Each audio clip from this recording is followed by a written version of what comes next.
Welcome back to the final installment of the lectures on the Black Death, in which we tackle the longer-term social and economic impact.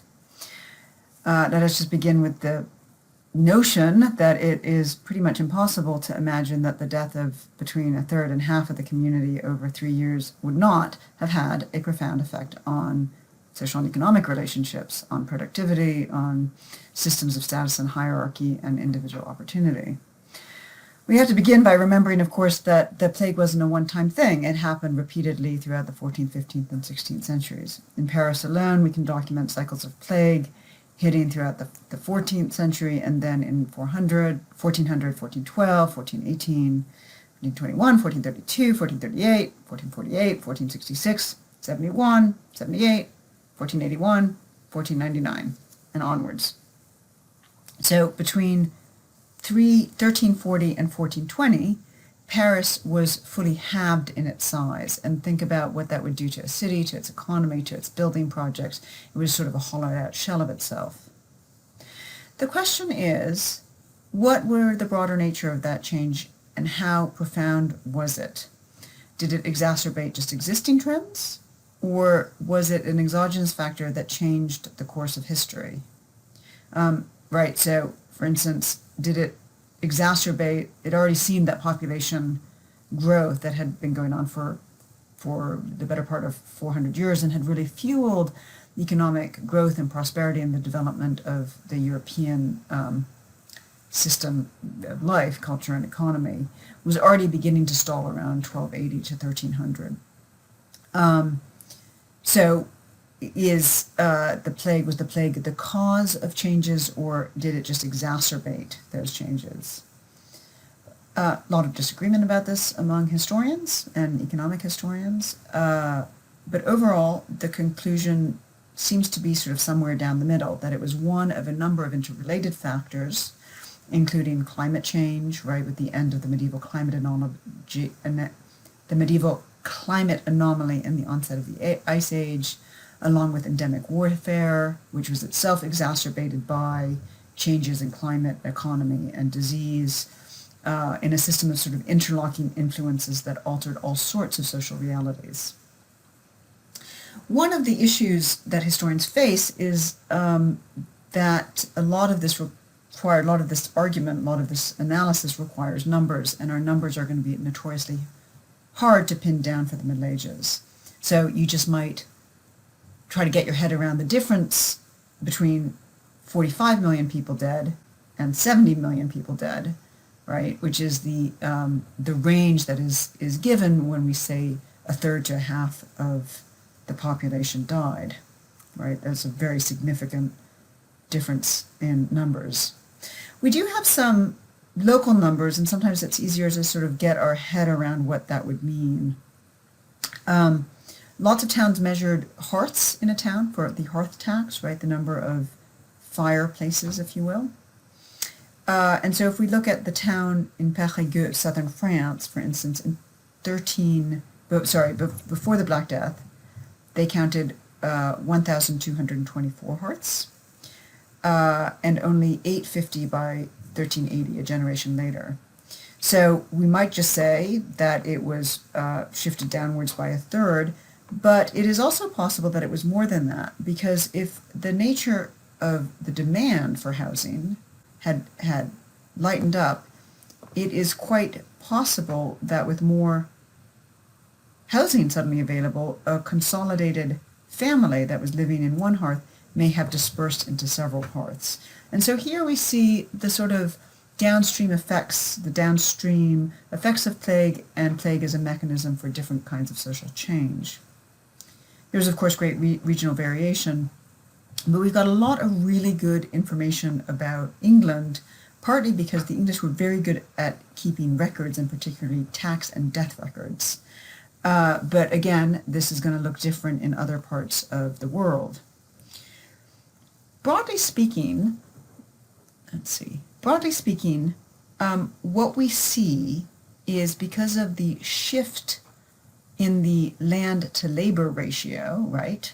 The land stayed the same, but there was a lot fewer people to work the land.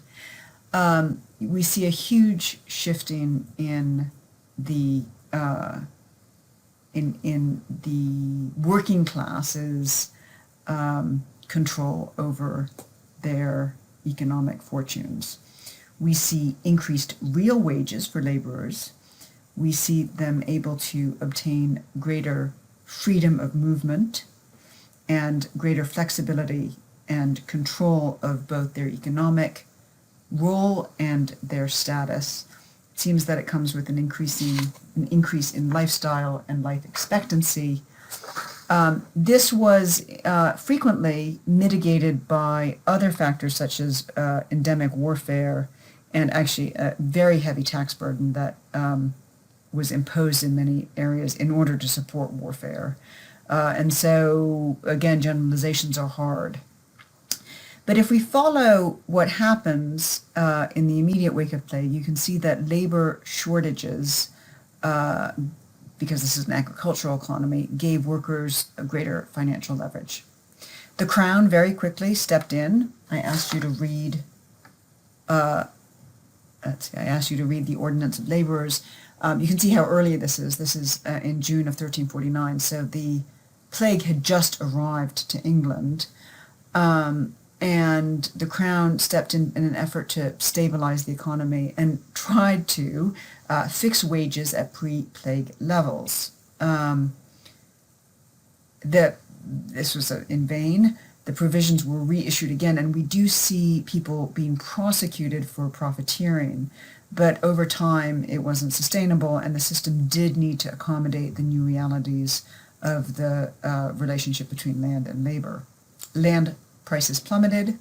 Landlords both needed to find tenants to live in their houses and pay rents, so they reduced rents, and they also needed to find people to work the land, and so often the system of the provisions of payment became increasing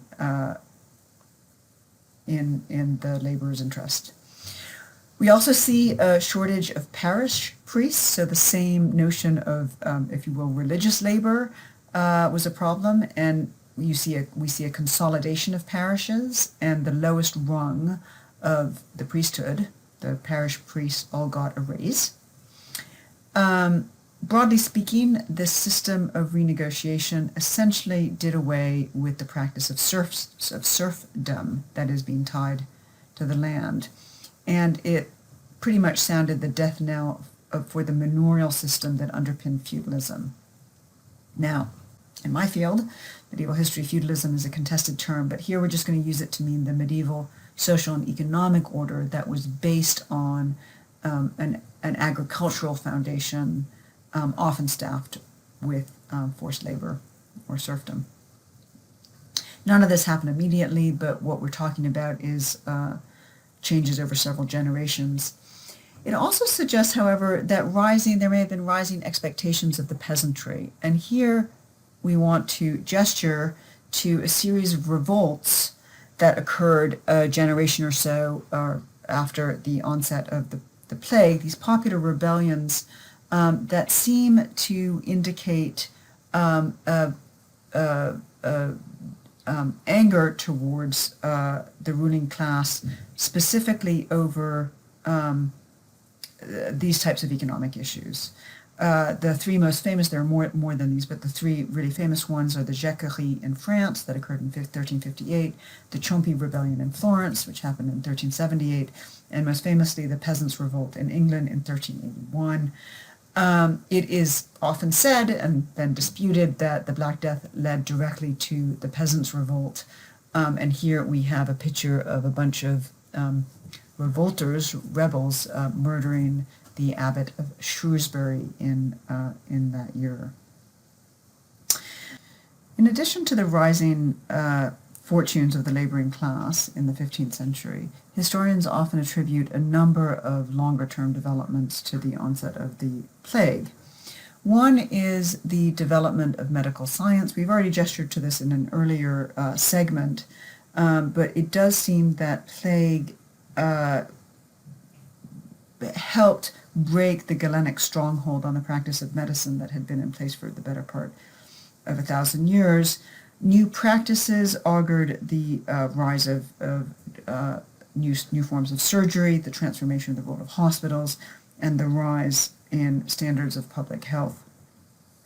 Other long-term consequences that historians have attributed to the Black Death, not, you might note, without comment or critique, are a series of technological technological innovations that were incentivized by the fact of higher labor costs. These include a series of new agricultural technologies, making the production of the land available more efficient. It permitted the reclamation of land for other uses, certainly, and one of the things we see is a shift from grain farming, from farming, to animal husbandry in order to make better use of the land, and also showing an effect on average diet, which had also knock-on effects from the new technologies. Historians also attribute new maritime technologies and new shipbuilding techniques and technologies in navigation and timekeeping.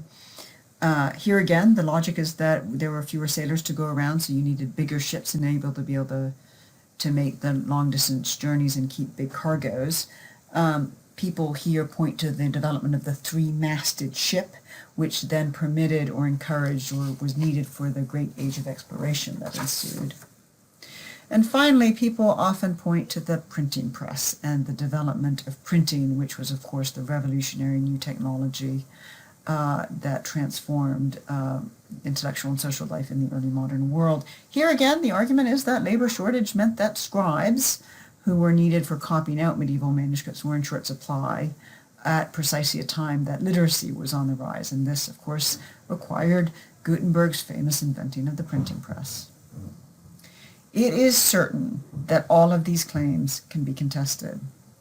And I am also certain that none of this was monocausal. That is, it would be unwise in the extreme to claim that without the advent of plague, these developments would not have occurred.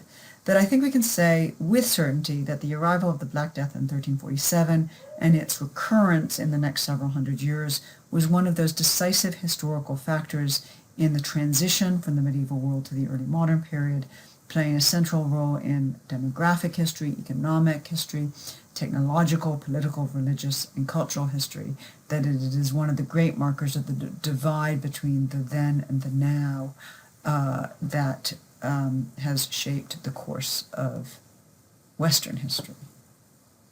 Thanks for listening. I am here.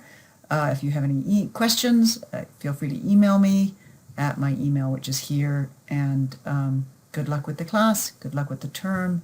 Stay healthy. Stay safe. Stay sane. And I hope that these online courses are giving you some intellectual sustenance during this weird and bizarre period of our times. Thanks. Bye.